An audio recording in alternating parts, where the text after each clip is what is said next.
Okay, I'm gonna call the meeting to order at 6:01. Barb's filling in for the first time as our minute taker, so. That's how I call it. It's gonna be fine. Okay, so our first order of business is public comment. So I see some people in the audience who might not have ever been to a public comment, so I'll just be really brief in. Great that you want to come speak at the board. We're really happy about that.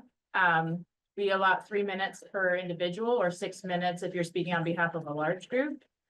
We do not speak back at you during public comment due to the policies we follow and the procedures we follow. But we're happy to listen and take all your perspective. And we're very, very glad you're here. When you come up, just state your name and where you're from, and then you can begin. So whenever everybody's ready, come on up. Yeah, come on. My name is Wyatt Moyer. I'm from Starksboro. I am a junior here at Mount Abe, and thank you for giving me the time to speak. I am the secretary of the class of 2026. I was elected by about 75% of my class last June, and I'm here to speak to you regarding Jason Rasko's departure from our school. Before I go any further, I'd like to emphasize it does not fall on deaf ears that you guys on the school board and our school administration has hard jobs, and I do not envy the public scrutiny that I know can sometimes come with your job. Now, with that in mind, I'd just like to tell the school board here a little bit about the impact that Mr. Rasko has made on Mount Abe and why I believe his departure will be an immense loss to our school community. One of the biggest things that I find valuable about Mr. Rasko, or in any school administrator really, is being present and visible. And Mr. Rasko is just that.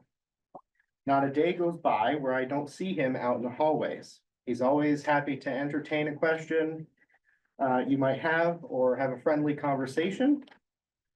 Not only is Mr. Rasko present and visible, but he is an excellent administrator when it comes to student discipline and just working with students and, talking with us in general. Mr. Rasko treats high schoolers like the adults we are training to become, while remaining unapologetic and realistic about the requirements that real life will place on us. I've attended school here at Mount Abe since 7th grade, so for a total of 5 years. And in that time, I have seen 4 different people fill the role of assistant principal or dean of students, none of which I have known as well as Mr. Rasko, and none of which I have seen more effectively handle student interactions than him. Now, as you can probably tell, I'm not the kind of student who finds themselves in the principal's office for many other reasons than to negotiate junior privileges. However, it is precisely the fact that I know multiple students who, we shall say, have more interactions with the Mount Abe disciplinary system than I. It's precisely the fact I know multiple of them who would agree with me on my views regarding Mr. Rasko. That speaks volumes to how effective an administrator he is. Students who find themselves the focus of a Swiss referral will naturally come to dislike the administrator who is levying the consequences. But with Mr. Rasko, I know students for whom that is not true. That, I believe, should tell the school board the most about why students here at Mount Abe want to keep Mr. Rasko. We have truly found a one-of-a-kind administrator in him, and to lose him would be a huge loss. And here at Mount Abe, I like to think, and most of the time I do see, that our administration and school faculty acts in the best interests of students. And I believe that is how, in a perfect world, all schools should operate. Interpersonal differences, budget problems, any issues of the likes should have as minimal an impact as possible on making decisions that support an environment in which all are engaged, all pursue and promote learning, and all participate as active, responsible citizens, as the Mount Abe mission statement says. To lose Mr. Rasko would be to take an immense hit to our school's ability to continue creating and maintaining the stimulating and respectful learning environment we strive to achieve day by day. And I do not stand here thinking that if people raise enough fuss, we can just keep him. I know that's not how it doesn't work like that. I know the system is more complex and that the issue is more complex than we like him, we want to keep him, so please keep him. Rather, I stand here to tell you all, I do not believe that we can find another administrator as competent and excellent, frankly, as Mr. Rasco, and that his departure from our school will be a grave loss. Where you, the school board, decides to take the issues I have raised and my peers will raise here tonight is up to you. But to allow a true gem of an administrator like Jason Rasco to leave our school without considering the voices of students, of those who benefit most directly from his competence as an educator and educational administrator, and without considering ways he can continue in his employment and therefore continue his immense positive contributions on our school community in the future, would be a grave mistake to make. I thank you for actually, one more thing. I have here a petition signed by 104 Mount Abe students, basically to say, we support Mr. Rasco, and if there is any way possible, we'd like to keep him. So I don't know if any of you want to. Thanks, Wyatt. So thank you for the opportunity for me to address you, and yeah, thanks. Thank you, Wyatt.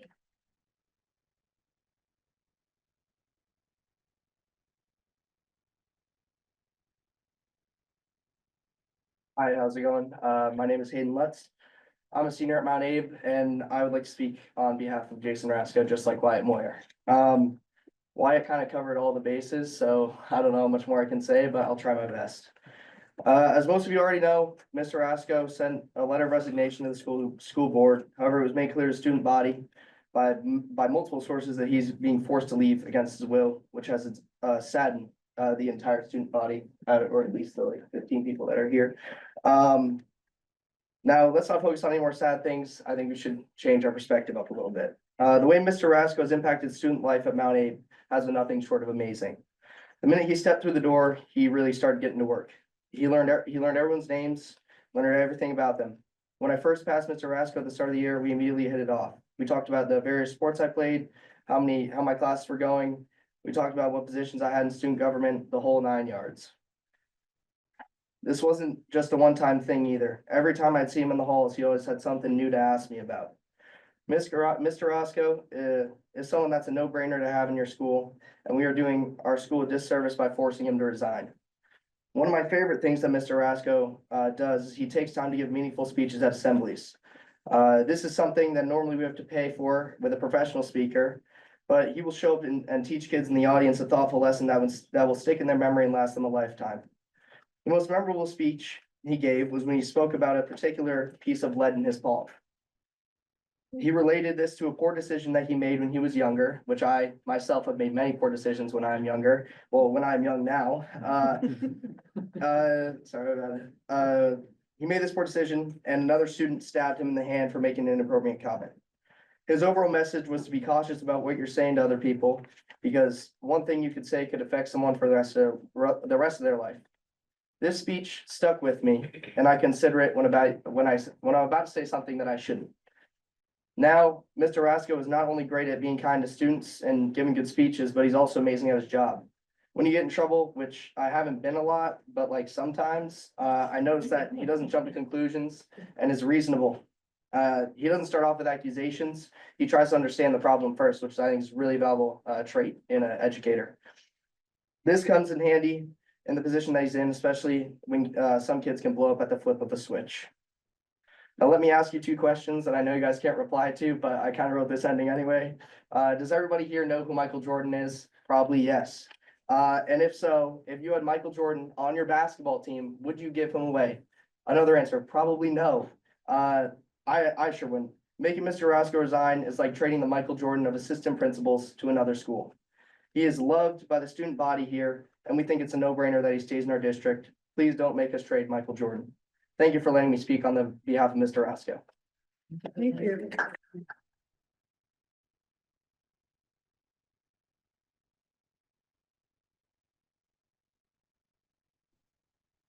Hello, my name is Scarlett Tarmy.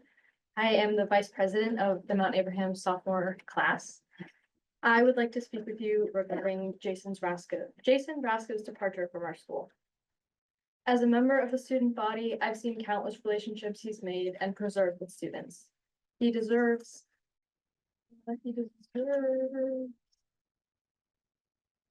He deserves to keep his job. That is what has brought these students like myself here today. Please take into consideration that the students have taken time out of their busy academic lives to be here. This is important to us. Mr. Rasko is a valid member of our school, and if he were to leave, many students would lose their mentor and friend. Good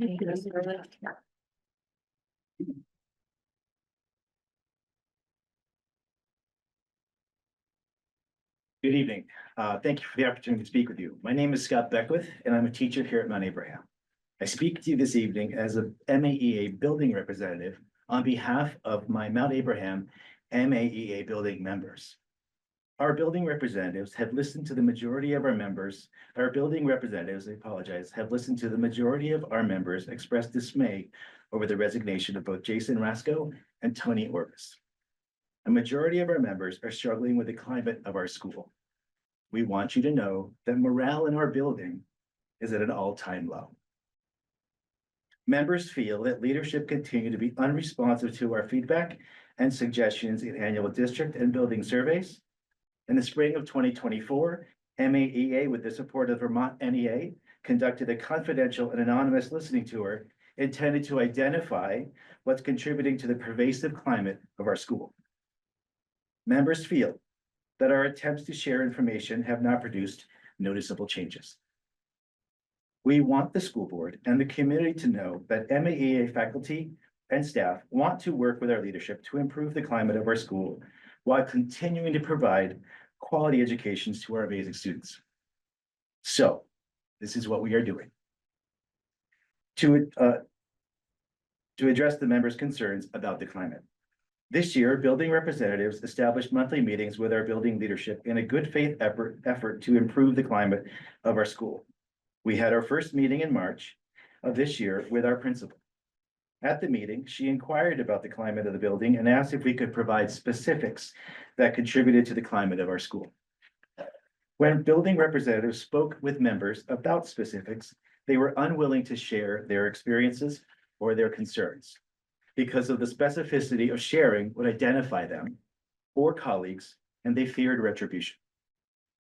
With a desire to provide collaborative feedback to our building leadership and to avoid the genuine fear our colleagues have about retribution, we sought advice from the Vermont NEA leaders about a process that would be confidential and completely anonymous. They provided building representatives with suggestions and process guidelines that will provide specific talking points to meet our principal's request. And we are encouraged the data that we are asking members to provide will foster a collaborative effort with MAEA members and our building leadership and create a positive climate in our school. Going forward, MAEA members feel it is important to share with the school board what our valued MAEA members do for the students of our school and to continue to collaborate with our leadership to improve the climate of our school. Thank you for your time. Go Eagles.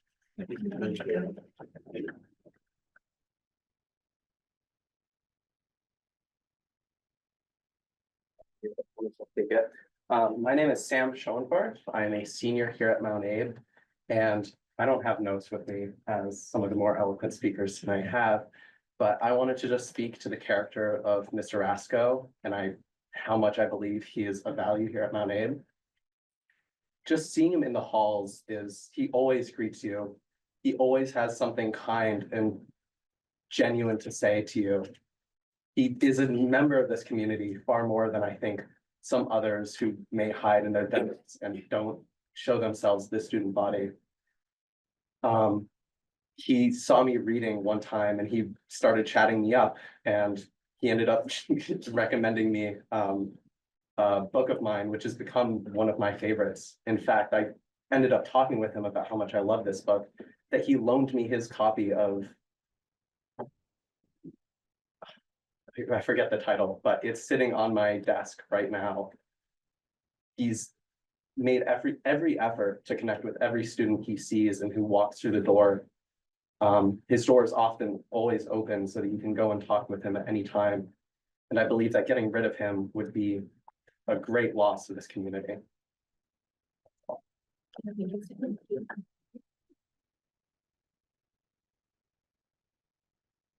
Anyone else in the room? I can say something like that. Okay. I also don't have anything prepared, but similar to a lot of people, I just wanted to speak to Mr. Roscoe's character. My name is Charlie Prouty and I am the president of the junior class. In my time at Mount Abe, since I met Roscoe and since he started working here, I definitely noticed a shift in not only like kind of the energy that most students go in to assemblies, but also just the energy in the hallways. I think he's had nothing but a positive influence. And a specific memory that I wanted to share with everyone is kind of how he's helped a lot of people in the musical theater department here at Mount Abe, which is like something I would have never thought Roscoe would have been involved in. But his office sits right in the auditorium.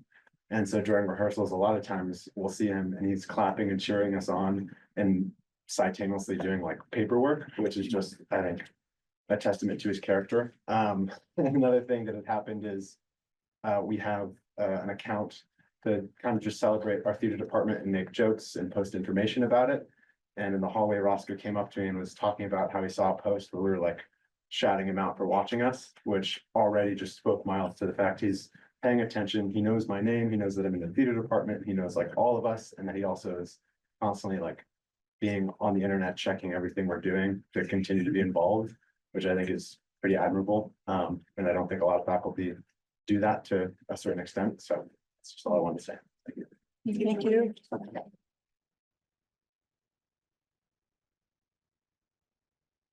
Anyone else in the room have a comment? There is a sign up sheet somewhere. Does anyone know? Have a clipboard with a sign? Great. If you're in the room, could you please sign that sign up sheet just for our public record? Thank you so much. Is there anyone online that has a public comment?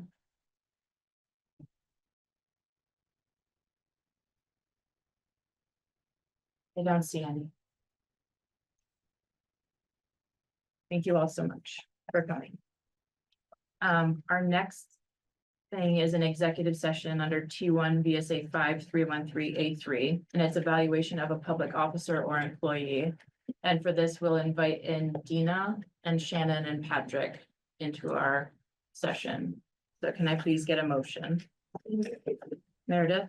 Second. Which one of you? Kristen Torrey? Okay. All those in favor of entering executive at 6:19, please say aye. Aye. Any opposed? Any abstentions? Okay, I will join Zoom and we'll get a breakout room for you, Irv and Dina.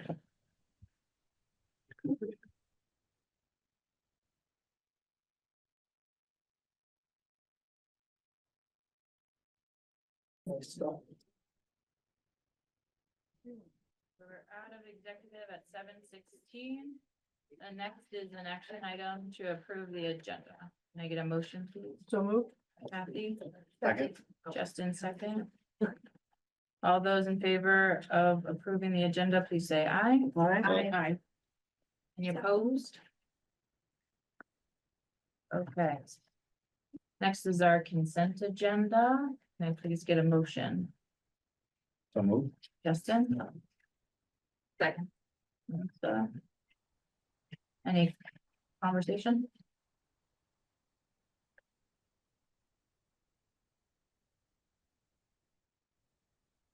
I just have a quick question. Are we having a larger than average number of resignations this year? No. Nothing that's been remarkable from my perspective. Okay.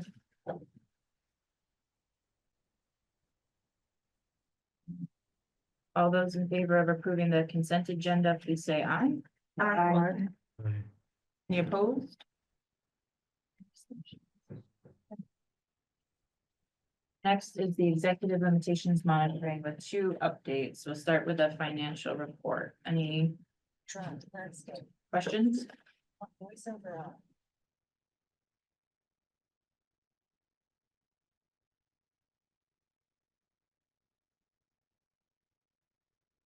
Buddy? Well, you fill us full of food. Sorry. You asked for action. Wonderful.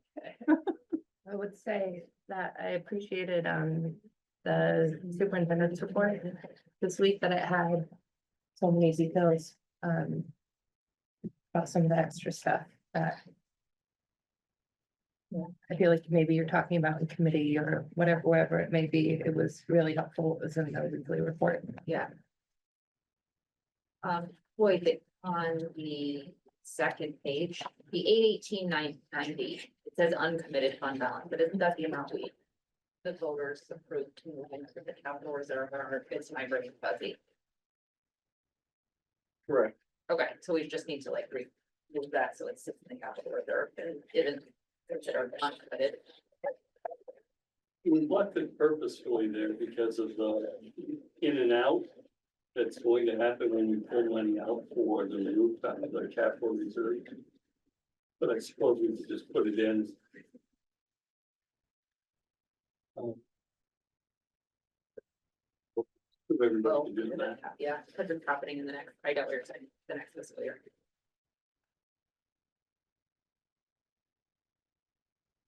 Questions or comments?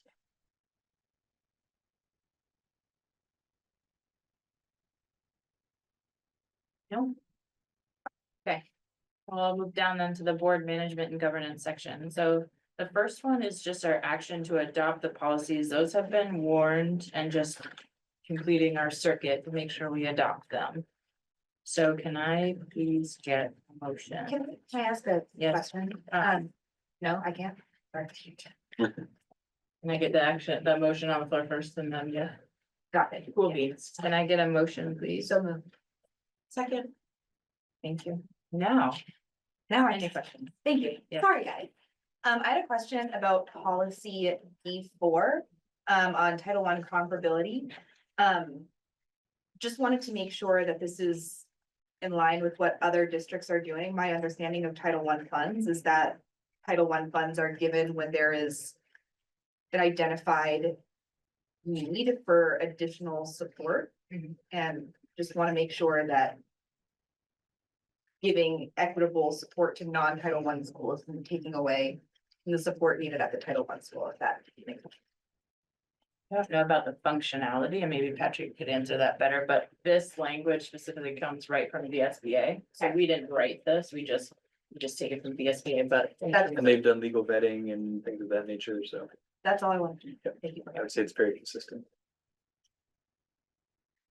Any other thoughts?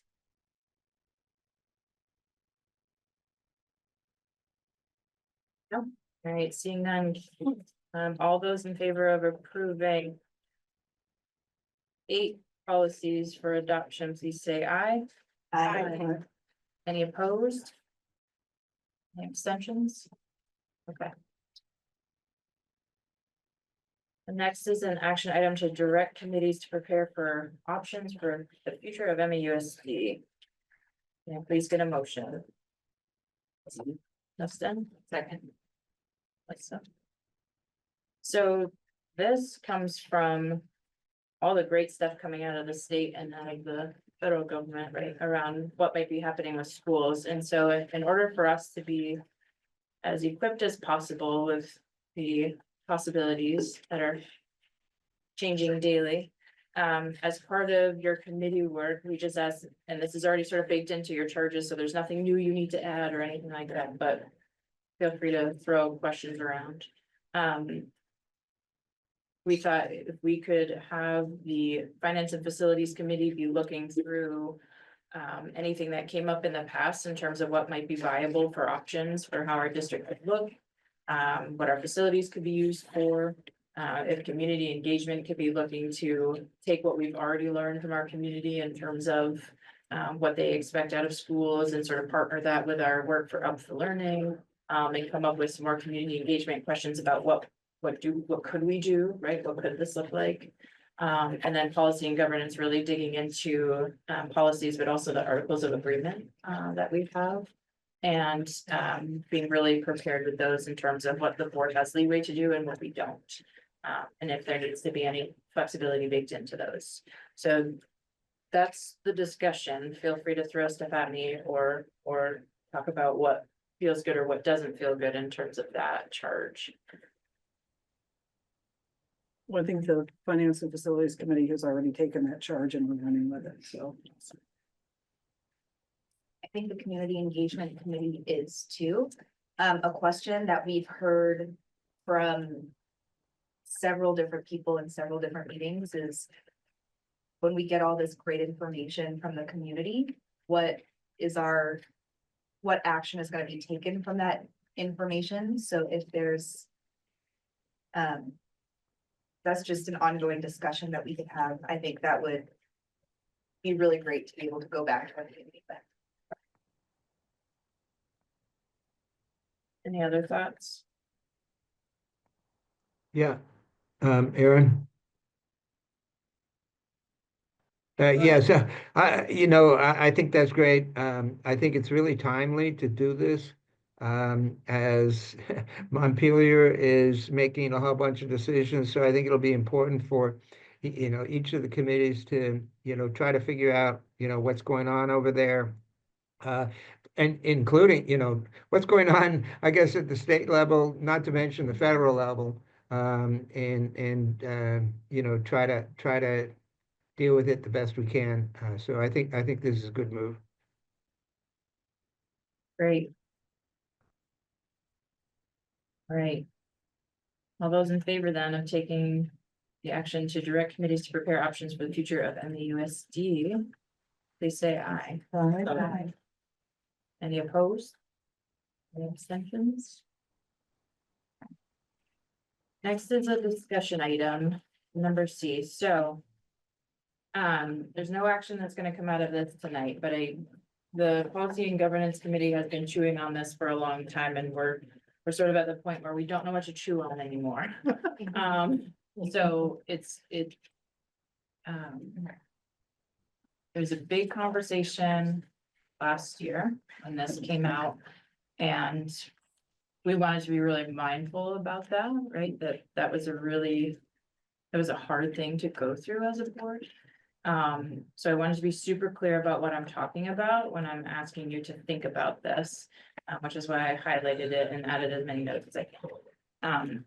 But really, there were 2 points that Policy and Governance picked out of that conversation that were in the report, and I highlighted those and give you, what the interpretation was and why it caused such dissension among us, because our understanding of what we were expecting to see did not fit what Patrick's previous understanding and interpretation was. So that discrepancy led to some of what we saw. Other things that we saw had to do with perception of people and how big of a group of people do we question, or what don't we do, or things like that. And so the practice that was put into place for the survey that Patrick has used was put to question as well, right? Because the data didn't feel valid against what we were expecting. So as we were looking through this, we sort of came to the conclusion that there's sort of 2 ways to do it. One, we continue to have Patrick do the survey as he's been doing and continue on that way. Or 2, think about what other evidence there might need to be within this report that we don't get. And I've given you the survey questions already that are already used, and I think it's on the last page of that document. So if there are things that are outside of that you don't see in there that would fit into this, we need to look at what the interpretation would change to help Patrick tailor the monitoring report to what we're looking for. I know it was a while ago that we had this conversation. I did try to give you as much as we had been chewing on. Policy and Governance sort of spun between, feel free to jump in. Kind of spun between either we're taking this monitoring report and we're sort of splitting it into 2 distinct surveys to try to capture both sides of what this monitoring report is saying, Or we're using a different system to capture the data so that that validity part isn't questioned. So those are sort of two routes, I don't know if you remember anything. Mhm. That's something to talk about. Yeah, 'cause I can't remember, are there other districts that do the same kind of survey? Just to kind of, compare and contrast? it's different because not every district use policy and governance, and this is a Right. policy and governance thing. So yeah, they do like sometimes 360 surveys or That's right. other like more tailored surveys, but this is a really specific. Yep. policy. And there are some districts that are policy governance that have very similar, if not word for word, the same policy 2.2 treatment of staff language. So policy language is the same. I'm not aware of any consistent specific survey that specifically addresses that. I will say that I did reach out to Debbie Seinheiser, who has been the person we've worked with for policy and governance. She's tagged me up with Janine also, who we've worked with. And I did ask about, can we change these policies and what leeway do we have for policy and governance policies? And it sounds like we have full authority and full leeway to change what's in here. So if something isn't working, that's good feedback for policy and governance to have too. We want to be really mindful about how specific we get or how, pigeonholed we're making it. Because we want Patrick to be able to get information that's useful to him as well, but if there are things that don't feel good in here or that maybe we could add, certainly open to that and trying to make some thoughtful changes in policy. Patrick, I really care about your perspective here. Do you think the survey as it's outlined gives you the information that you need to determine if this policy is being followed, or you want more or less or something different? But a change that was made last year helped to make the information more useful and frustrated / angered people. So I think part of what we discovered last year was there are competing interests, perhaps perspectives at least, here. The change that occurred was rather than survey all 300-ish employees, most of whom I don't work closely with on a regular basis. And this was not just me, this is the approach we use for everyone in central office, to narrow that scope to folks that we work most closely with so that the feedback we get is more relevant because we've had working experience. That approach was later supported, I think, by Debbie as we started these conversations about how do we do this differently. So that for the information to be more useful to me, having that feedback from folks I work closely with is more valuable than, folks that are checking 1, 2, 3, 4, whatever on the Likert scale and have a comment that say, I don't really ever work with them though. And I don't know what they wrote, if it was a 1, 2, 3, or 4. So it starts to kind of unravel pretty quickly in terms of making it useful. It isn't the survey that we administer, and it's the same language for me, everyone else in central office, all the building principals and assistant principals. It isn't the survey questions I would ask if I were asking the survey purely for my own benefit.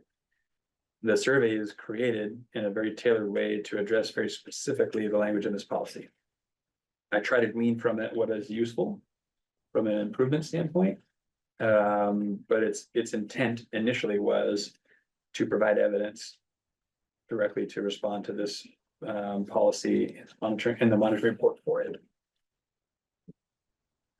So what would it look like if you got to design yourself? You said that this isn't what you would design. What would you use? So I've done 360s.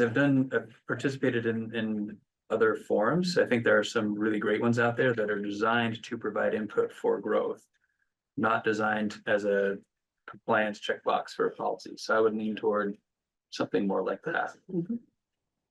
I think, trying to remember back all the details. One of the concerns wasn't necessarily just the questions, right? It was about how it was dispersed, and wasn't the numbers and the data could have eventually been a little skewed because people could have taken it twice or something, right? So each central office administrator surveyed a group of people, probably 30 something, I would guess. And then each administrator surveyed people in their building. And so folks would potentially fill out one for. So if we use Mount Abe as an example, they'd fill out one for one assistant principal, one for the other assistant principal, one for the principal, one for me, one for Katrina, one for But you Beth. didn't know who it was. And that was all, like, each of us who is receiving the details of those responses gets to see the responses specific to us, but those are put into a sort of collective because the policy says superintendent shall not cause or allow conditions that are unfair, undignified, disorganized, or unclear. So the directive I'd gotten from prior boards was we need to know from a systems level, and therefore getting the data from all those perspectives. What are the sort of conditions of the organization, not just are you nice to people, Patrick? And that makes sense, right? Like, what's the overall, like, culture? Do we, how all the staff feel? Do we need to survey each individual administrator in order to get enough information to know if we're in compliance with this policy? I mean, I think the interpretation there was superintendent shall not cause or allow. So in a way, cause would be more directly what am I doing, and allow would be indirectly what are other leaders that I'm responsible for doing. So the attempt to gather all of that information is to address the cause and the allow sort of aspects of this.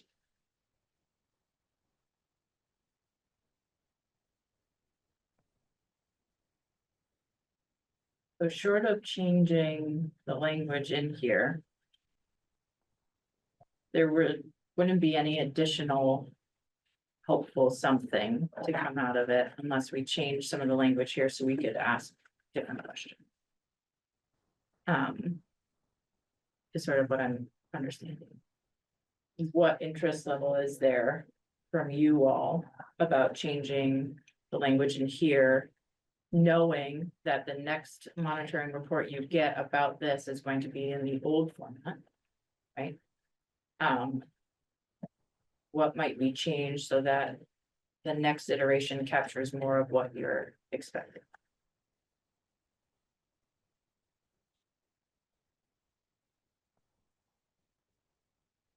And if that's too big of a question now, I understand, but also preliminary ideas are good.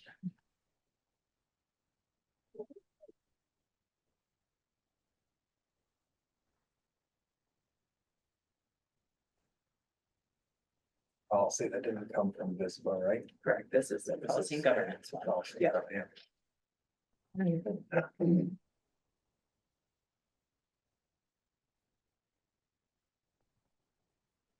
Not hearing anything. I definitely Yeah. wanna I'll put some more thought into it. I Yeah. wanna do some more digging.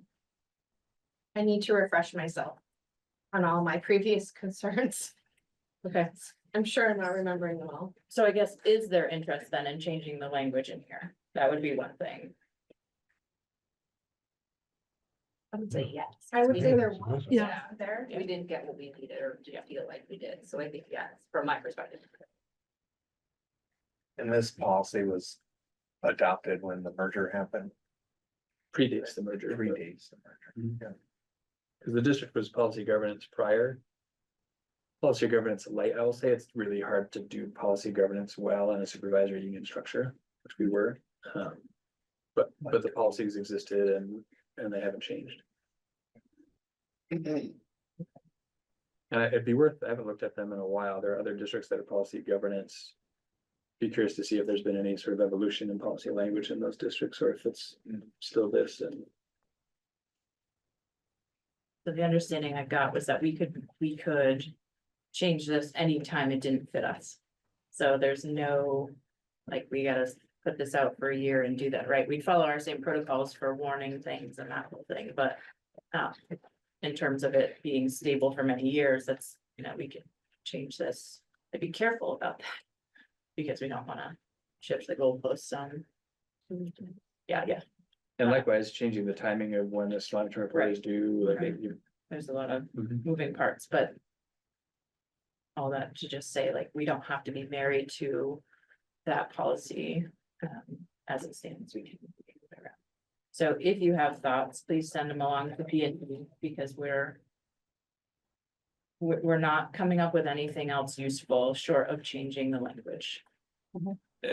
For something to consider as folks are thinking on possible changes here. I would encourage you to think about it in the context of policy governance, sort of high level, right? So the way policy governance is structured is the board directs the superintendent to achieve the ends that are determined by the board. And the superintendent can achieve those ends in any way they see fit, so long as they don't violate the executive limitations. This is an executive limitation.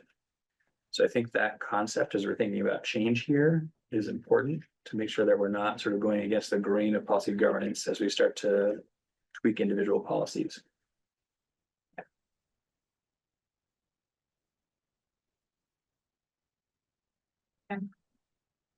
I just don't want to lose the fact that we really felt like we didn't get the information that we wanted, and I'm trying to, in my own mind, recall what the disparity was between the data that was collected versus what the passion was about getting to understand what all staff felt, instead of just a selected few.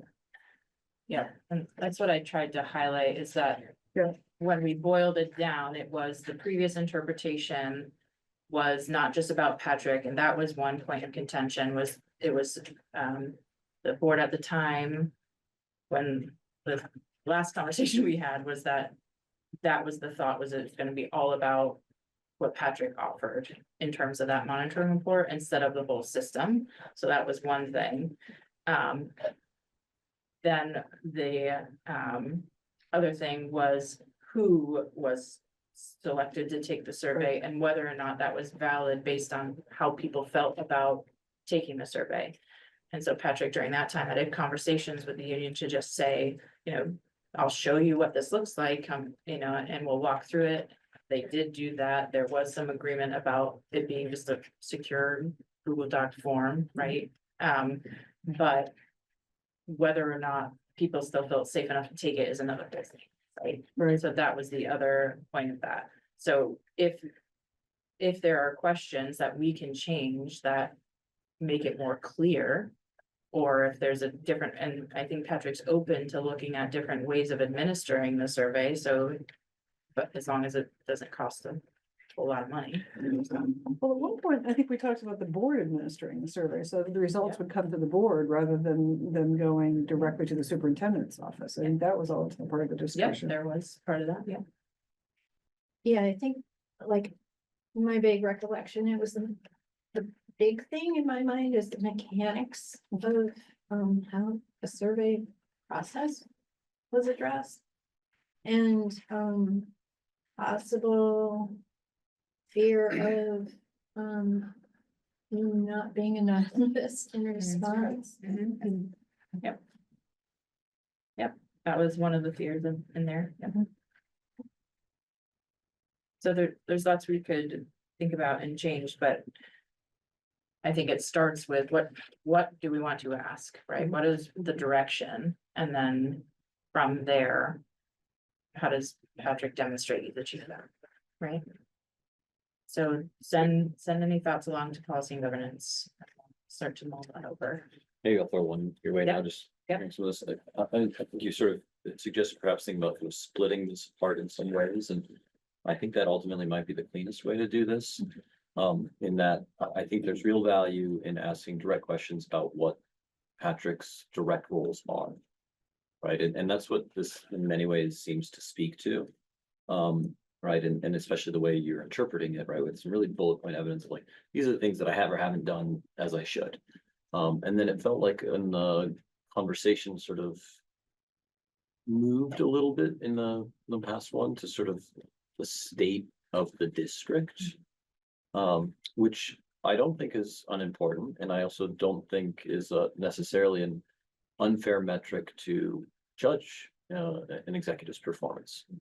But at the same time, I think that it does feel somewhat separable from kind of the day-to-day what you're doing or how you're acting in this context. So I wonder if that might be an easy place to split those lines, where we could think on the one hand of how do we not only sort of take the temperature of the district, but also think about ways that we can better interact, and all the conversations we've been having ever since I've been on this board, I think, and have that somewhat removed from this sort of formal process of, you know, what are the steps that Patrick's actually taking day in and day out for treatment of the staff? Because I think sometimes when we muddied that, it made feedback pretty difficult, because I don't think it was that we were able to give clear feedback. My 2 cents in this one. I would agree, Mike, and being newer to the discussion, just reading superintendent shall not cause or allow conditions that are unfair, undignified, disorganized, or unclear. To me, I'm wondering if the survey asking about individual administrators, which I think is very, very important for us to know, but I'm wondering if that's beyond the scope of what we're trying to get at with this policy. And if one survey asked the staff by the board and everybody just takes one, if that might help us achieve this ends more easily.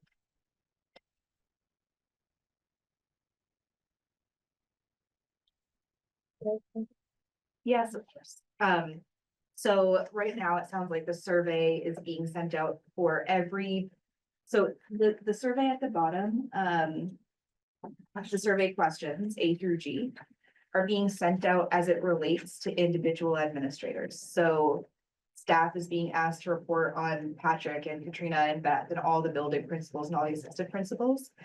And I think that's really important information that we need, and Patrick definitely needs.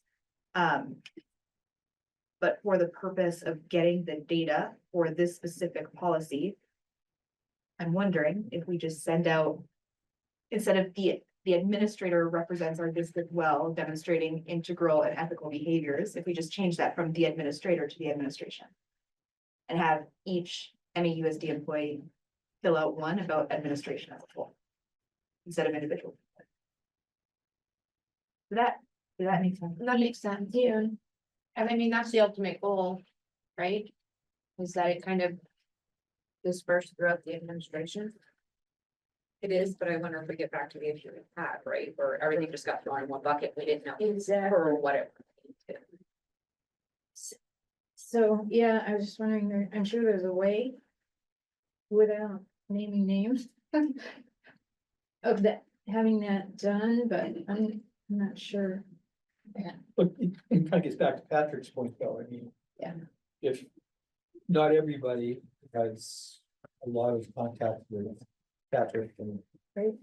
People have run months old. Yeah, I mean, their sort of rights or admiration will be more local. With Shannon and Andy and those folks, it seems to me. Also important to remember that this policy isn't a administrator supervision policy. So as a board, you actually don't have sort of the responsibility to see individual responses for an individual administrator. That starts to take you into a place that you shouldn't be going, and that's a task you give to me. So that's part of why putting it all together makes that unidentifiable, but it gives you sort of the conditions of the district. Right. So yeah, we would need to avoid any way that a survey of an individual is identifiable even to the board. Other than me. If there is specific results about me, and that interestingly, my first 2 monitoring reports on this, when I started in this position, I interpreted it as me specifically. So I administered a survey to the whole staff just about my interactions and my work with them. And again, either the first or second time, the board said, you're part of this, but it's not just about you, it's about the conditions in the district. And that's what led to the same questions, but now to all administrators. Again, to make it so it's not identifiable for principals and assistant principals and other central office staff, putting that together in the public document. With the opportunity for this board to see things specific about me in whatever detail you want, because I am your employee and you get to do that supervision work for me, but not for principals and assistant principals and other central office staff. I guess that's maybe, again, why I really think splitting these might value, because I actually don't want to ask the same questions of the overall district that I want to ask of you, right? Like, in our role of evaluating the one person that we evaluate, like, there's some specifics about your day-to-day interactions that I think are really important for us to know about. Whereas I don't think it's my responsibility to know about those interactions for principals and assistant principals. Instead, what I want to know is the overall perception, right? Perception of what's going well, what isn't going well, without that individual detail. So if that second part could be broad about climate as a whole, that could be dispersed widely. But I think those questions would look really different than the treatment of staff of, do you check these 5 criteria? I think that we'll get the information that we need. It might not give you the information you need. You may continue to ask those questions so that you can assess building administrators as you may. Or have the freedom to ask different questions. Or have the freedom to ask different questions, whatever would work, exactly. But I just don't think that us getting into that level of granular detail for every administrator does anybody any good, given that that's not our purview. But I do think we need a way to get a sense of, like, how are we doing overall? Because even if you as an individual are doing a great job of treating individuals well, but there's something wrong in Denmark or whatever it goes, somebody smarter than me will get there. Like, we would want to know that, right? And that would in some ways reflect your leadership, right? So trying to separate from the big picture and the day-to-day seems to me a safer way of going about that. That's my son, and I thought that was the point you were getting to with your question, is like, what's the big picture, like, are you meeting the outcome that we want?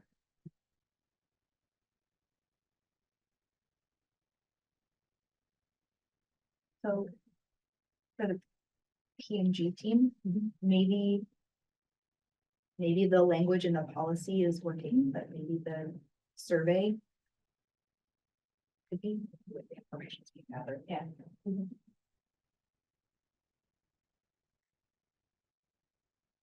Put something in the language in the policy or a different policy about the big picture, because I don't think it's asked for right now. We've kind of, Yeah. I think this was part of the challenge of the discussions last time, was us coming at Patrick saying, broadly the board saying, hey, but what about this? And Patrick saying like, oh, but I gave you the information that was requested, and I think that was completely true.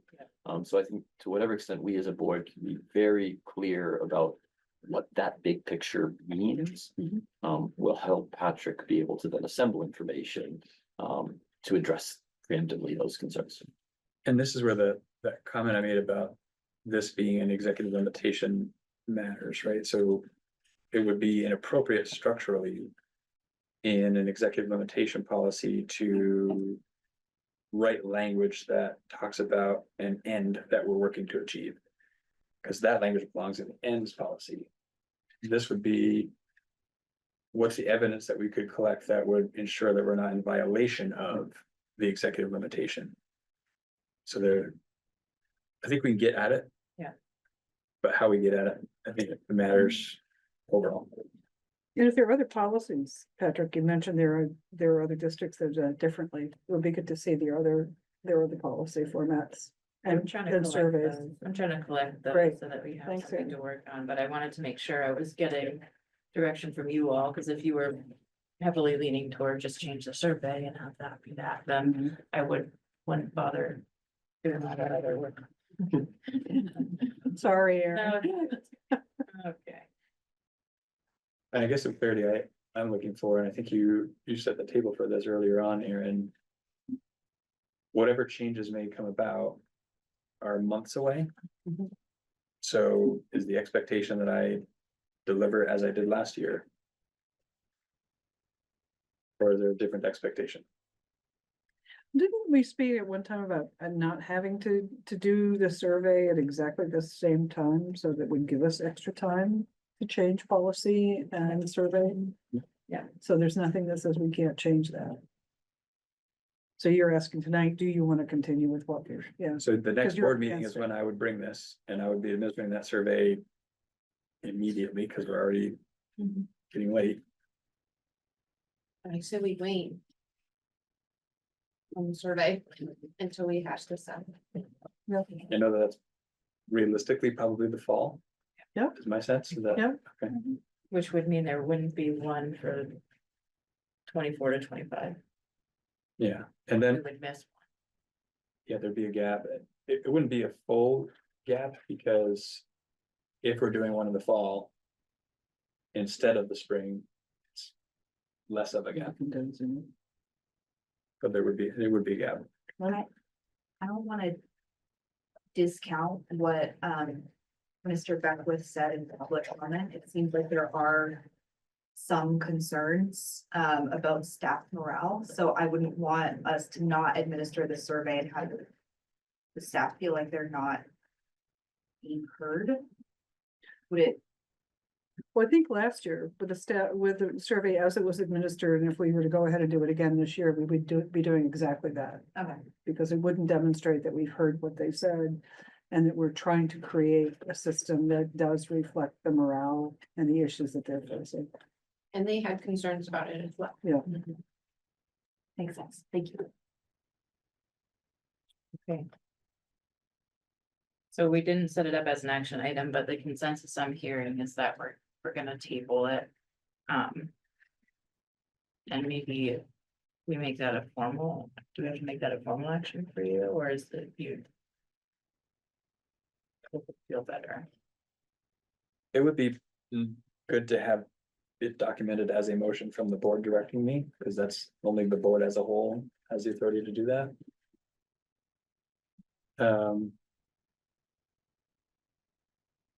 And there isn't an opportunity for an action item tonight for that to happen, so what I could do is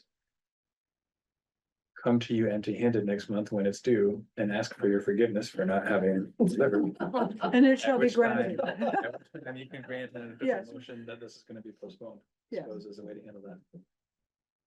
We're fine with that. I wasn't expecting that to be the outcome, so I should. Right, yeah. I we didn't think of that prepare part. for that. Sorry about that. Okay. All But right. you're relieved, you Yeah, well- less thing on your plate. What do I say? No action taken? Well, it was just a discussion, so, Yeah. yeah. The board feels the need to table the monitoring report. And we will, we'll add a future action. Make that official. Okay. We're gonna move then to D, the discussion around sabbatical requests. So again, I did some homework to try to come up with something that makes good sense. I did beg, borrow, and steal from other districts.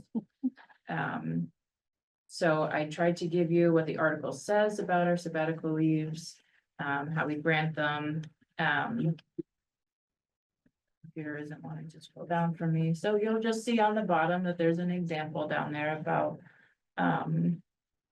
what the critical components are, what we discussed as a board, for example, about being critical. So the application deadline, what the proposal actually said and what the merits were of that, and then making sure we take into consideration the economic condition of our district. And then below that, my computer's frozen, so I apologize. Below that, there should be, yeah,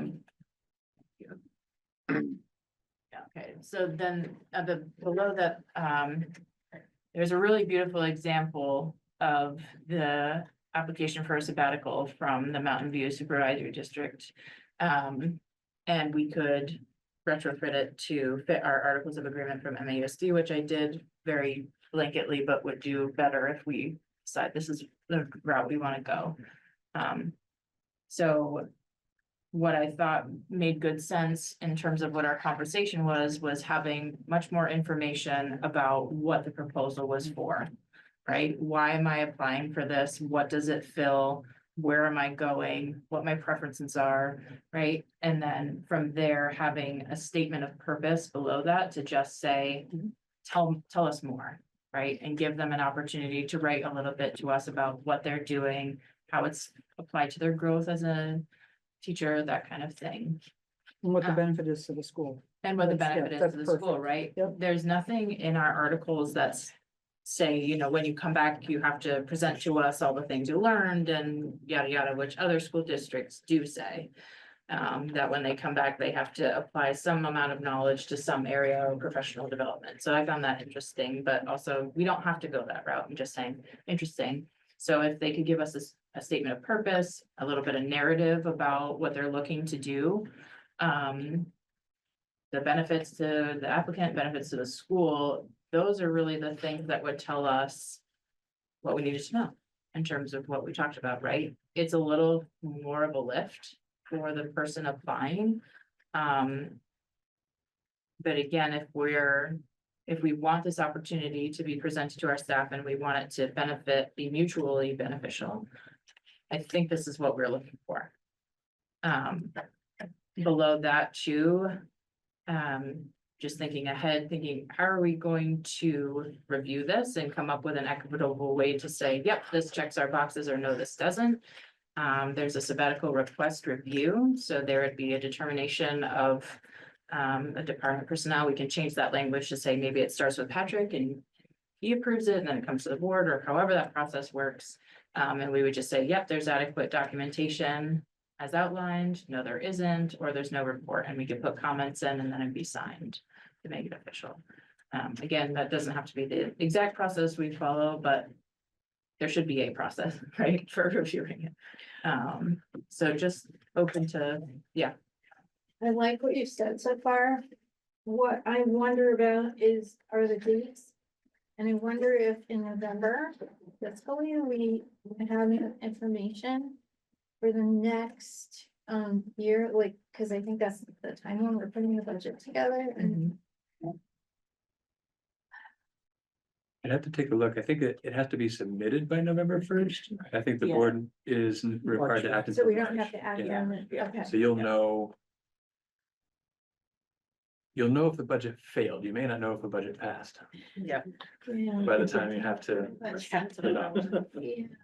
And how, I mean, do we just decide now that, like, no matter what, we would move ahead anyway and honor that, or do we write something new that says, I mean, I think you have the latitude. So in that circumstance, like if the budget failed and you weren't sure about the finances, et cetera. If presented to the employee or the union with the option of, we can either deny it today. Mhm. Or we agree to extend the deadline for a decision until we know we have a budget. Chances are they take you up on the extension. Mhm. And if not, fine, then you don't have the information, you don't have the confidence you would need at that point, and you could deny. You also could say it's subject to past budgets. Mhm. Okay.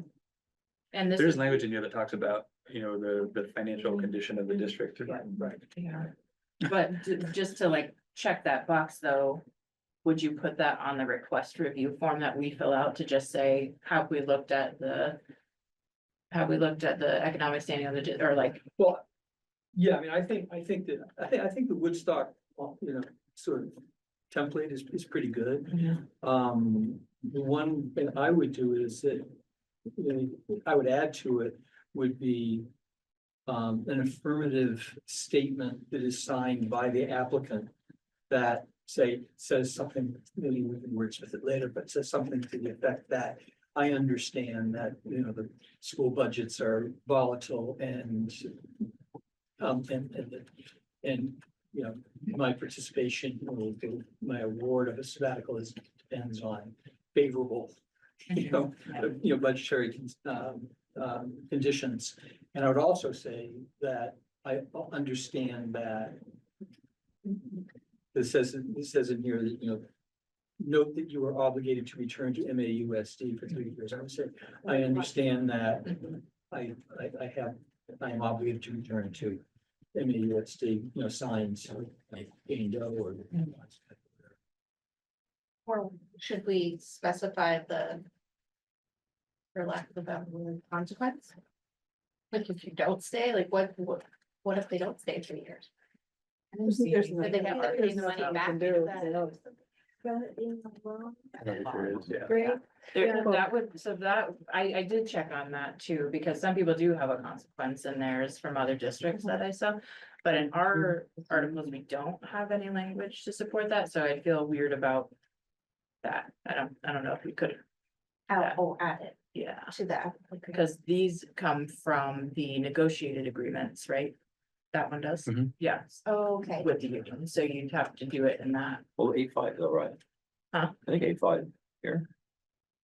You should be paid for full salary. Oh, I get, yeah, Shall be Under a loan canceled under a loan Yeah. agreement.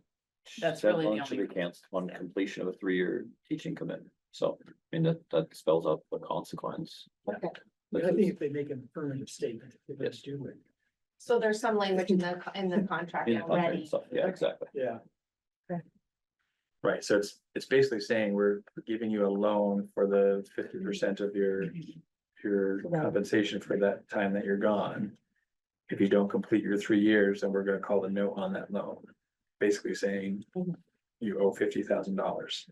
Our ability to collect on that is questionable. No.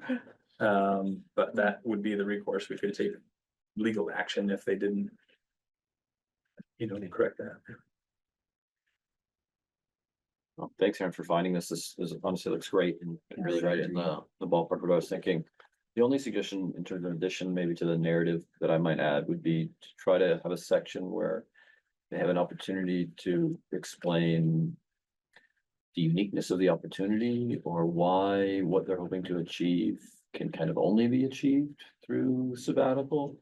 Like I want a way to be convinced that like there's something here that couldn't be accomplished otherwise, right? There's lots of ways that we can think about professional development that don't necessarily involve a sabbatical leave.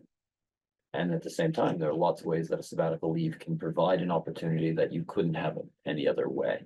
And so giving them an opportunity to sort of make the case directly why this is the venue for these changes that I want to see seems pretty valuable for us to be able to then assess the merit of that proposal.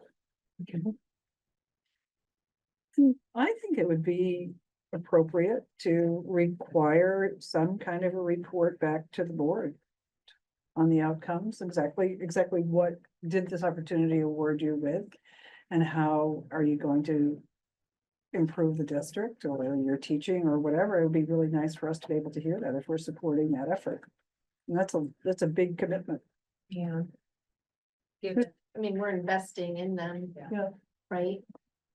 The only They thing, should deliver. I agree with that. The only thing is, I think in other districts, they had it as part of their agreements too, that would be something that happened after a sabbatical and not just necessarily in the sabbatical application. I just want to be careful that we don't operate outside of the articles. And I didn't see anything in our articles that would allow us to make that request, but. I mean, you could, if you really wanted to, you could probably fold it into merits of the proposal, like proposals that will provide information back to the board will seen as highly meritorious, or like that, I mean, There you go. I'm just, You could be a tax attorney. yeah, I'm not saying that we necessarily should do that, but I think in evaluating the merit of the proposal, it would be within the purview of the board to consider what information are we as the board going to be able to get to help us do our job. That has merit undoubtedly.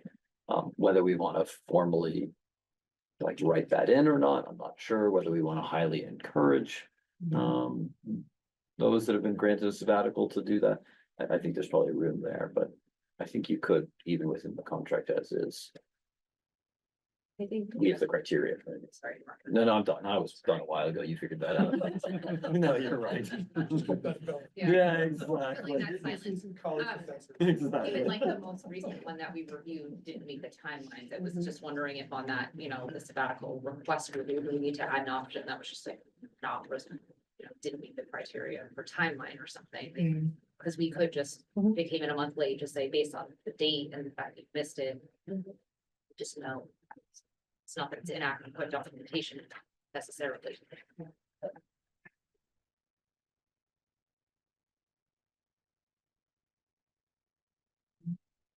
It makes it feel more reflective of, like, if someone were applying for a grant. Like that kind of concept. Like you prove how you intend to spend it, and then you show results of what happened. How you did spend it, and if there was any, like. Yeah, kind of a grant proposal. I think it's not only just to sort of make hoops to jump through, like I think it would be really useful for the community to see why this sabbatical leave was really valuable for us as a district, right? And for other professional staff and educators to see options and opportunities, right? And so to think about ways in which we can, kind of make this a robust program that we can have a very formal review that we're all comfortable with, but then also be able to bring that back to the community as to like why this exists in the first place and what benefits we might get. I think all this ties nicely into that. So I agree with Liz in the sense of that structure.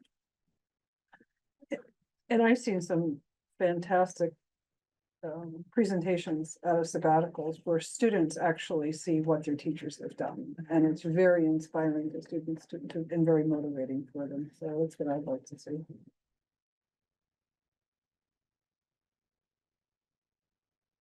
Well, I've got some more homework then. And I'll bring it back again and just make sure that people are, no, it's good. I'm glad. It felt really important, just given that we've had someone interested twice to have really precisely what we're looking for and not have it hang out for too long. So I will get this back to you hopefully at our next meeting with just more updates and. Thanks for doing that, Erin. Yeah. Okay.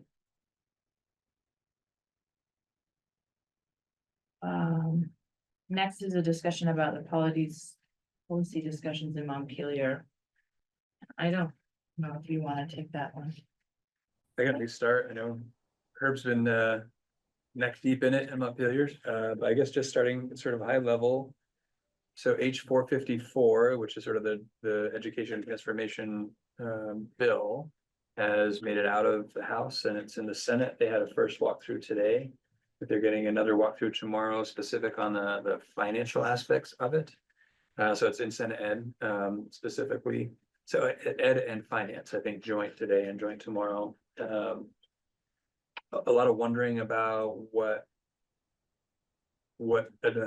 modifications, I guess I'll say, to that bill will happen as it works through the Senate. I think there's some speculation that there will be significant modification, which will likely then lead to conference committee coming together. So House and Senate coming together to see if they can land on something that both sides agree with too. And I think how much change happens in the Senate will have an impact on what the likelihood of something coming out of conference committee conference. I always get that wrong. Will produce. We've been looking at a little more closely the impact locally of 454 and in particular the finance and their class size. So we're pretty close in most cases in meeting the class size requirements, which are in each school an average of 12 for kindergarten, 15 for 1st through 4th grade, and 18 for 5th grade on up. So we're close in some areas, and there are other areas where we're a student under the average, which would prompt having to do something, I'll say creative, could be described as ridiculous, potentially as well, to be able to achieve the class size that's in there. Yeah, maybe I'll leave it I at wonder, that. is the word average, is that leverage? One way or the other, one or two kids? So it's average within those bands within a school. So your average kindergarten class, which when you only have one, which is true for 3 of our 4 elementary schools. That one is the average you have in that building. Oh, I see.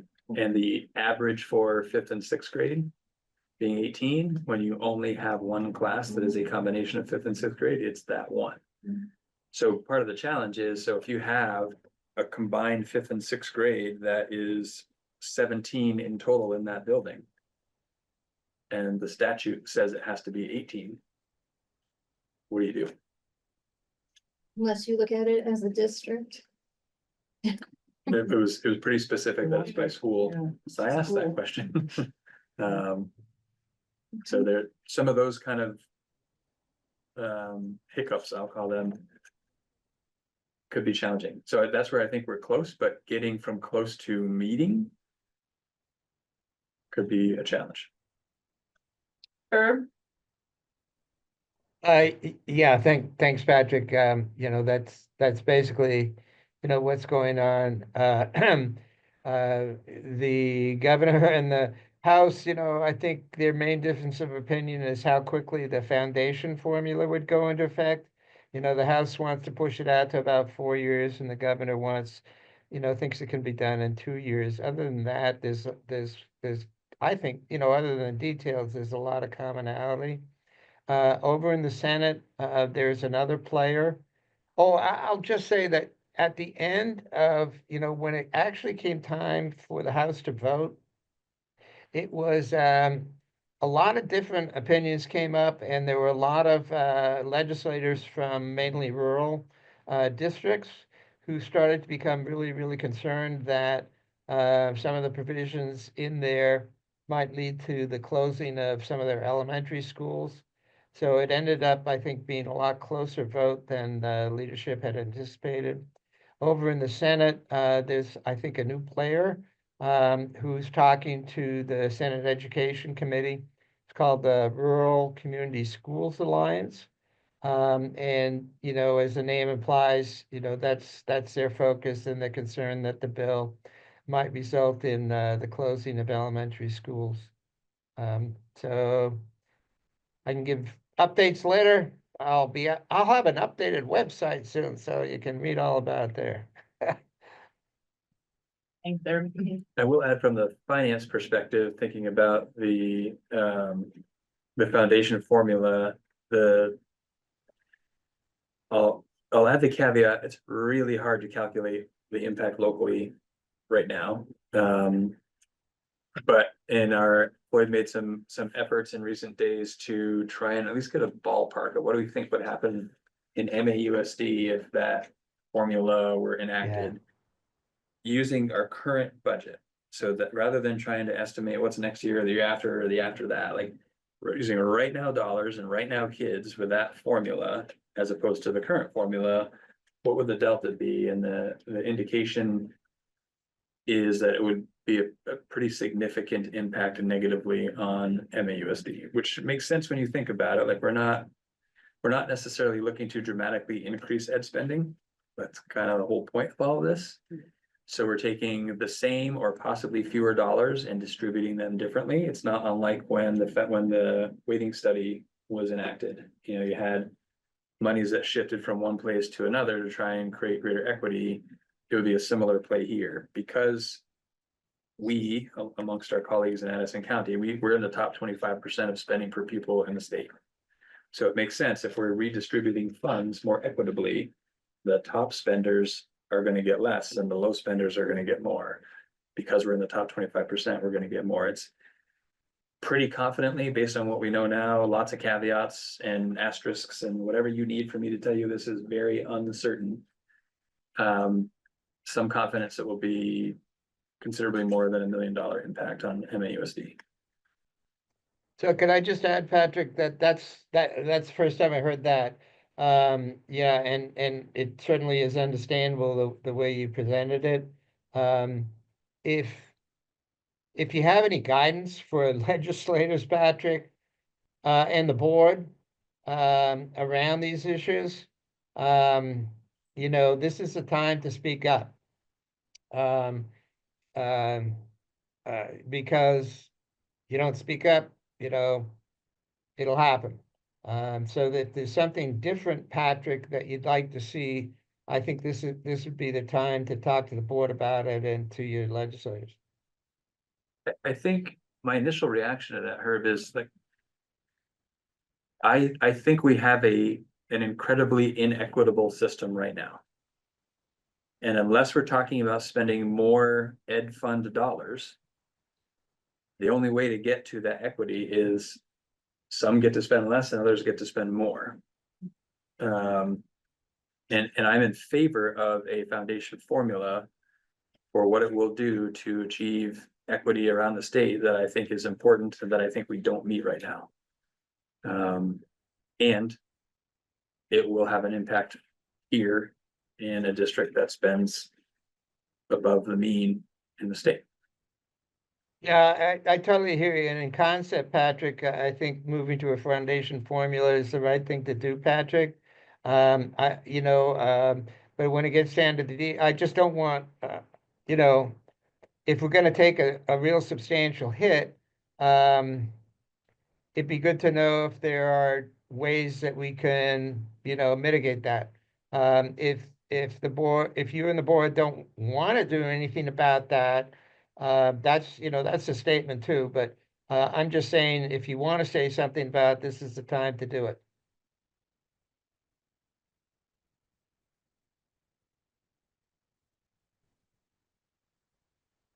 Another question. Go ahead. I think there's lots of things we could do about it, and one of them being advocate, another one being looking at our situation and seeing what we can do. We have been mitigating millions upon millions every year in our budgets, and the strain that it puts on staff and student services and our buildings and our taxpayers is undesirable. So I think we've never really talked about a change that Middlebury made where they implemented their own minimum class size standard and a school wasn't able to meet that. It was very similar to the state. So that school is being welcomed in a very open arms, accommodating way into a neighboring school. So there are a variety of things that we can do about that and learn from our neighbors. No shortage of hard conversations coming up. Yeah, and that's sort of what that earlier action item was about, right? About how do we be prepared and what does it look like? Okay. Any other thoughts about this? Thank you for being on top of everything, keeping us. It's darn near a full-time job right now. Okay. We'll move on down then to F, which is an update from negotiations. If there is any. We're getting there. That's fair to say. Nice and vague. We keep negotiating, but I think positively and get it there. Is there an end in sight? Can you predict an end date? Maybe not a date, but I would say yes, there is an end.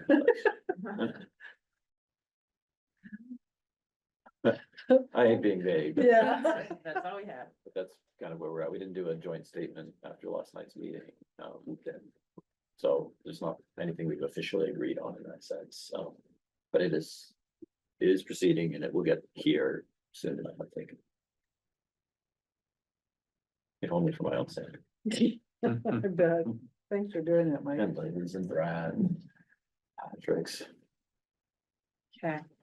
Next is an update from facilities and finance. And if you could include in that your committee charge, please.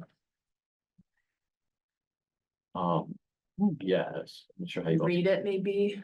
I don't know. Share it. No, you don't want me to read that. Yeah, it's long. I Give could, us the gist. I can send it. I mean, I can send it. We're to gonna- Patrick, Or or do you have it? do I mean, I could dig it up. I have it. Again, you don't want me to read it either, though, it's 2.5 pages long. But it's linked in the finance. Which I realize are not in the agenda. They are not. Yeah. Yeah, I guess if we could share it.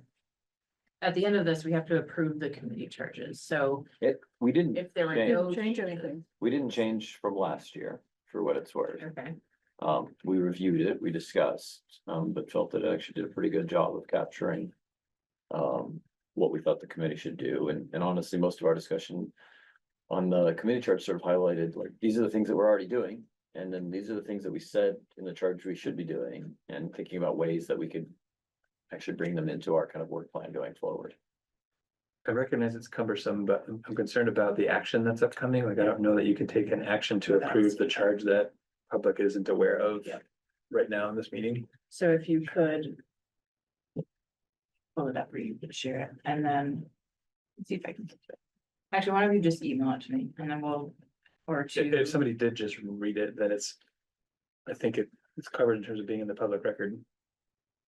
I mean, Even though it's 2.5 pages, I recognize that that it's undesired, but that may be the easiest way to get it on the record. in order to be able to prove it tonight, Mhm. sure. Word for word all the way through. I think we kind of have to. Like, email it to them. Yeah, we're Yeah, gonna link and then we to get the it board. then, yeah. Do you want to do a tag team? Yeah, we could. Okay, I can start. MAUSD Board of Directors, Finance and Facilities Committee charge.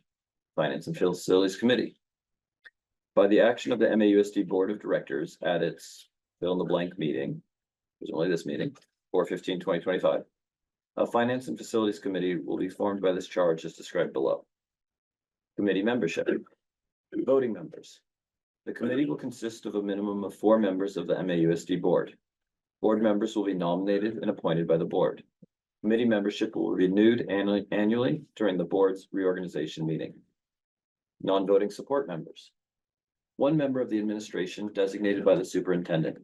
Residents of the MAUSD member towns and district faculty and staff may attend and participate in discussions at their discretion, but do not vote on actionable business. Fuck you going.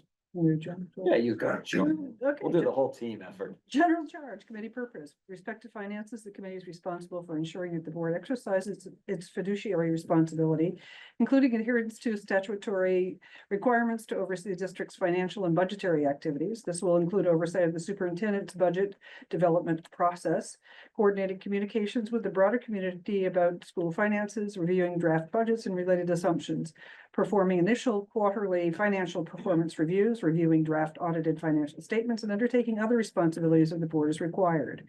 The committee's goal is to ensure that the investments would both support student learning objectives and equitable opportunities across the MAUSD learning community and are fiscally responsible. With respect to facilities, I know you're all dying to hear that. The committee is responsible for reviewing the district administration's analysis and prioritization of facilities needs to ensure that the investments of our buildings and properties support the student learning objectives, provide equitable opportunities, and ensure student success across the entire MAUSD community. The committee must also consider and align facilities and educational planning with district's financial realities, including responsibility to assure affordability. Committee authority, the committee's authority is to bring its recommendations and information associated with its work to the full board for further action. Meeting and reporting frequency, the committee shall typically meet and report to the MAUSD Board of Directors on a monthly basis. Scope of work.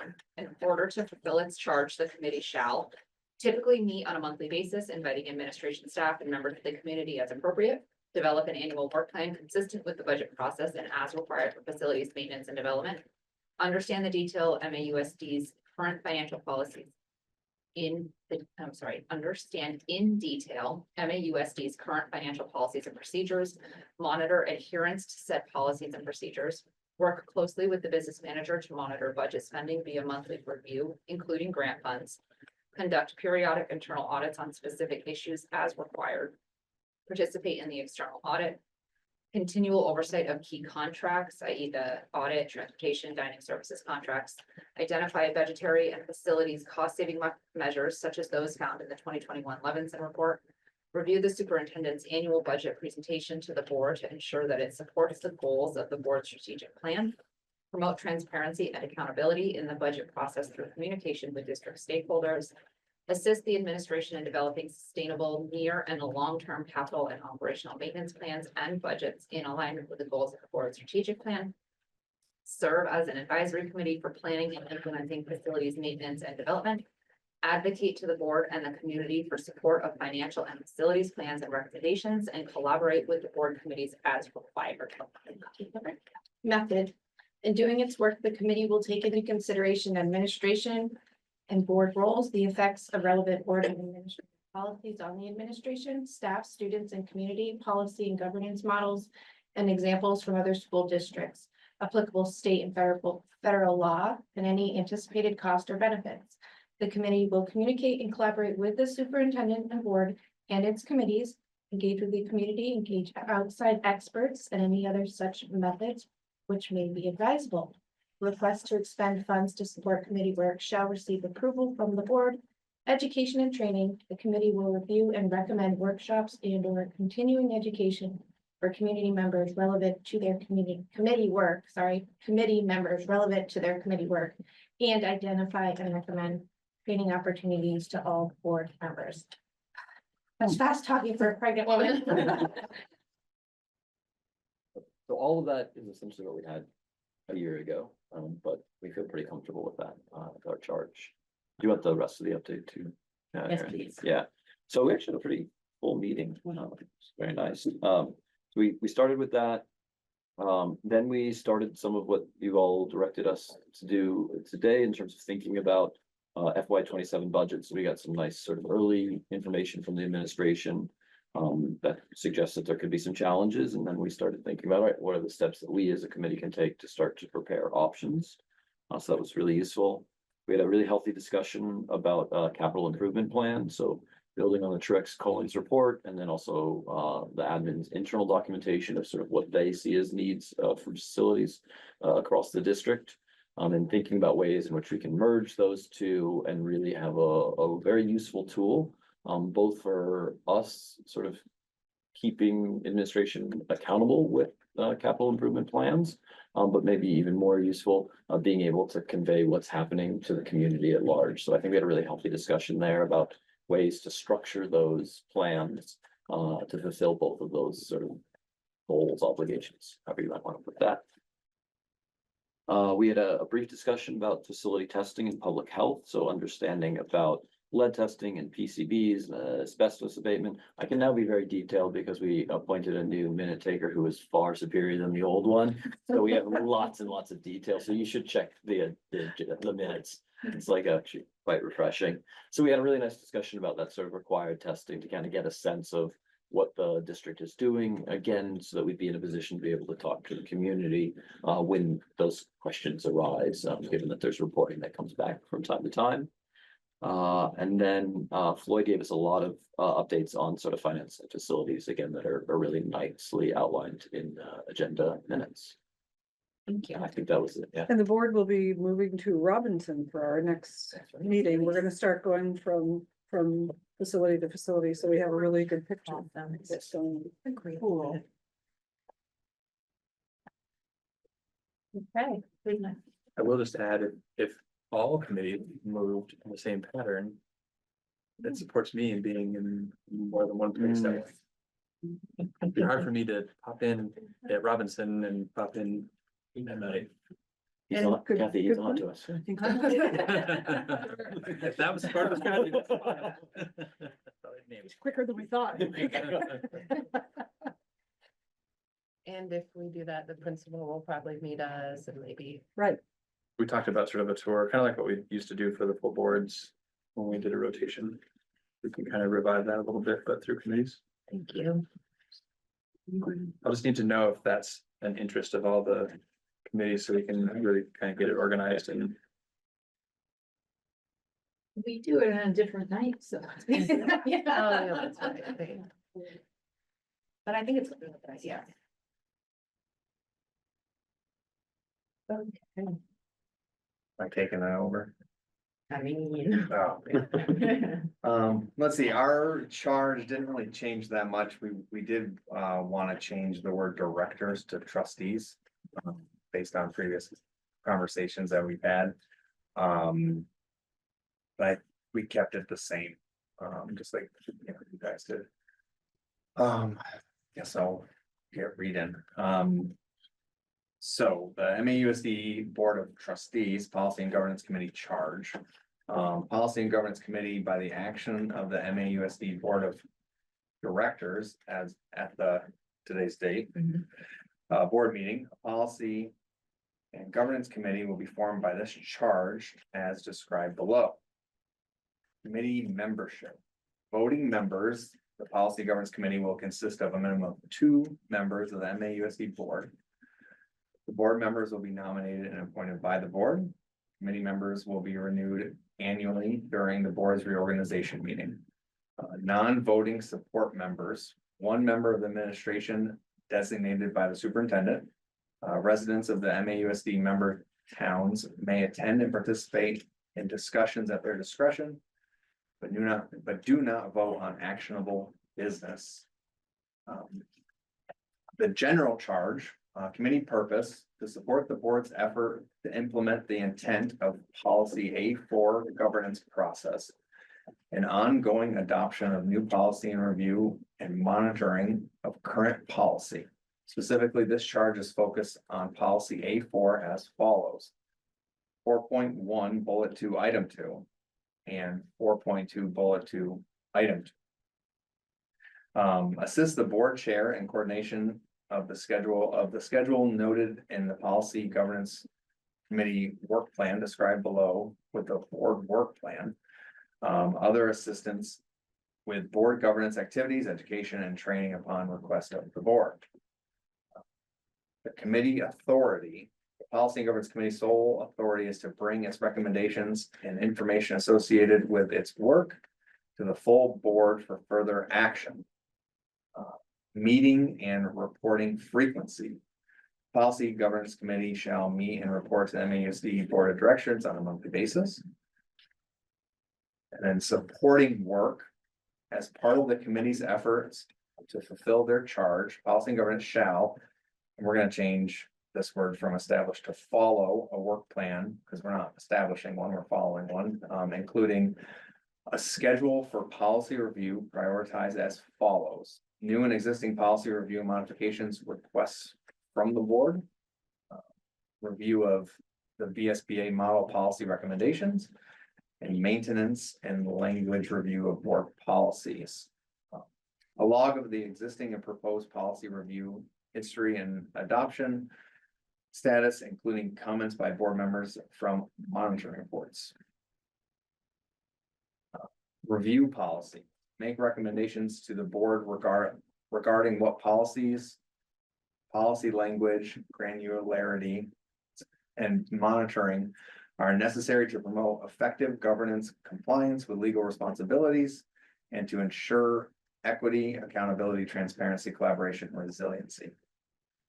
Support the policy monitoring process. So explore and develop metrics, tools, and templates for board accountability through self-assessment, board review of monitoring reports, third-party monitoring resources, and monitoring by direct inspections. Method, in doing its work, the Policy and Governance Committee will take into consideration admin and board roles, effects of policy on admin, staff, students, and community, policy and governance models, and examples from other districts, applicable state and federal law, and anticipated cost or benefits. The Policy and Governance Committee may communicate and collaborate with the superintendent and board, engage with the community, engage outside experts, and other such methods which may be advisable. Requests to expend funds to support committee work shall receive approval from the board. Education and training, the Policy Governance Committee will review and recommend workshops and or continuing education for committee members relevant to their work, to their committee work, and identify and recommend training opportunities to all board members. That's the end of our charge. Yeah, so Patrick joined us and reintroduced us to Act 46 study committees. That outlined what authority we have within our school, within the schools, in regards to shutting down schools, to moving classrooms, things like that. Is that accurate? Is that right? We were looking at the articles as a whole and where.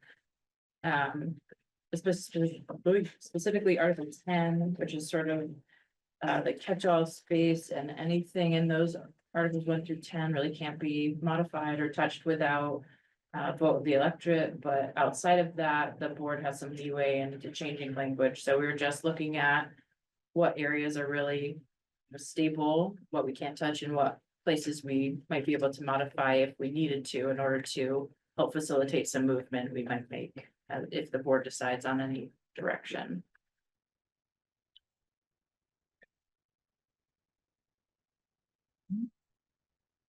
Other things we did in that meeting were really just again, continuing going through the policies and updating, like you guys just approved 8 policies, so there's a handful more that we need to update. We need to review with the VSBA website or VSBA website and with us to update anything, and we'll be sure that when we update that you'll have a link to what those updates were to review. that's it. And then the engagement. We do not have a charge. That is my miss. We do? That is what? We have, Yeah, it's on our agendas. We do, but it's short, almost embarrassingly short compared to. We do have a communication structure. So that's very long, if you'd like to hear that sometime, right? There's in the one there. But on our agenda right at the top, yes, I've got it. We just didn't talk about it at our last meeting. Oh, we which didn't. is- And I didn't we didn't feel have a comfortable saying that we approved it since we didn't, and that is 100% my miss, and I own that, and I'm sorry, and I will add it to our May 7th meeting. It'll be the first thing that we discuss, so apologies to all of you for not coming to this meeting prepared, my fault 100%. As for our update, we do have some good stuff that we've been working on that I'm really excited to share. We've partnered with the Up for Learning team, and we will be presenting Portrait of a Learner tentatively in an in-person event at Mount Abe on May 28th. Wow. We've already met with the Up for Learning people. We're gonna meet with them again on May 7th, and we're just really excited to introduce Portrait of a Learner to the community and get their feedback and get their input. And we are also full steam ahead on future planning and hope that all of you can tentatively, we should have a final date soon, but tentatively block your calendars for May 28th to join us here and talk through Portrait of a Learner. What time? 7 p.m. We will send a real invite when we are 100% sure on the date and time. Anything I forgot, should add? That's it, right? Sweet. Okay. So I guess for our action item, then we'll Can I just approve. add one question for them? Yeah. Yeah, right. I wonder if when you're doing the committee charge, because I see the charge you have here, which I think is the substance is certainly there. It looks like both finance and facilities and then policy and governance kind of cribbed from the same overall structure about like, this is our responsibility and this is membership. I wonder if it's valuable to have each of the subcommittees kind of parallel each other in there, which is just to say, if you want to, I would steal freely from all of those sections Oh, we will. from the other 2 documents and then slap what you already have in there that you agree on, and then you're probably done. But it might be nice to have that same, continuity, just so that there's no uncertainty about like why one subcommittee might have, appointment to that in a different manner than the next. Great. If all of those are on the same page, then they have the same perceived footing, and I'd hate for it not to be that way. 100%. You have to read it like we did. Yeah, that's mostly what I was going for. Bill Lincoln. Maybe next time, yeah, that's. Yeah. That was it, Aaron, just Yeah, a small no. suggestion, Thank you. yeah. So then, for our action item, we will just seek to approve FNF and PG committee charges. So moved. Second. There, Any other discussion? the team. All those in favor of accepting policy and governance and finance and facilities committee charges, please say aye. Any opposed? Any abstention? And then we will just wait for CS. We'll have that. Yeah, We will have that. great. Okay. Public comment number 2. No, just here for the funsies. I tried to get him to eat pizza, but he wouldn't. Nod, I see you. Yeah, can you hear me? I can. Okay, yeah, I don't know if you guys realize it or not, but when you go into an executive session, it kind of puts people out in like a limbo land. Like I sat for an hour with it on my screen saying the host has opened a breakout room. Please wait to be assigned. And you probably don't know that because you've never been on this side of it before. So I just wanted to let you know that. And if you could do the executive sessions at the end, that would be really great. And I also wanted to say, I'm sure you guys have seen my post on Front Page Forum. I'm not trying to say anything bad about the school or anything. I'm just trying to, I know you have the community engagement committee. I'm just trying to pique people's interest. So when I say something like nothing against the policies committee, when I say something like, do you know what policy D4 is? Neither do I. It's not because there's anything wrong with D4 policy. It's try to pique somebody's interest, to try to get them to click and actually look. And so it's I'm just telling you, it's not against you guys. I just want to get more myself. I'm not, my hands aren't tied by the board. I can say anything I want on Front Page Forum, right? I don't need board approval. So I'm, I apologize if it comes across like that. I'm not trying to make it that way. So just want to let you know that. And it doesn't take a genius to figure out that Nod spelled backwards is Don, right? Man again. That doesn't take a genius. So just let you guys know, I'm on your side. I'm just trying to get more public involvement. Thank you. Anyone else for public comment?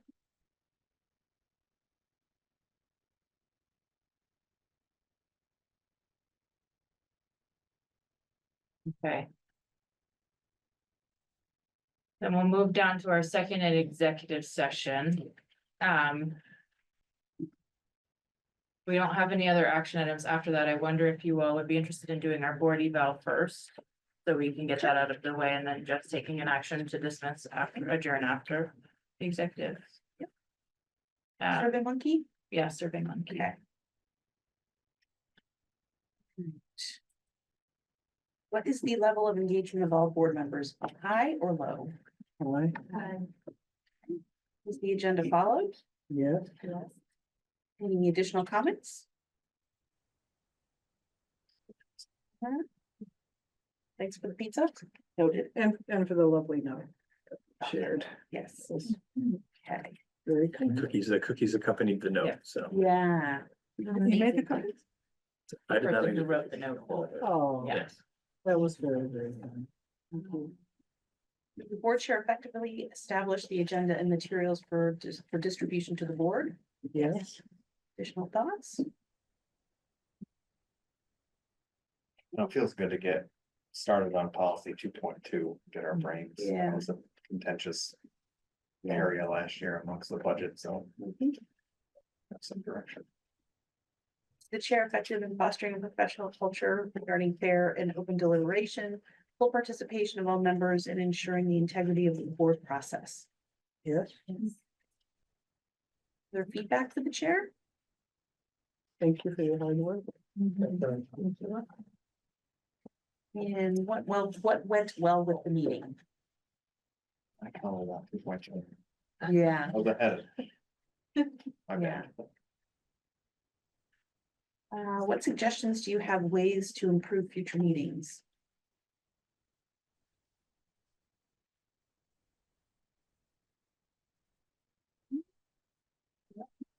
Perfect. Done. All right, thank you. Okay. So we need an action item to enter executive session under T1 VSA 5313A3, evaluation of a public officer or employee, and inviting Patrick Reed. So moved. I'll second. All those in favor of entering executive 2 at 8:49 PM, please say aye. Aye. Any opposed? Okay.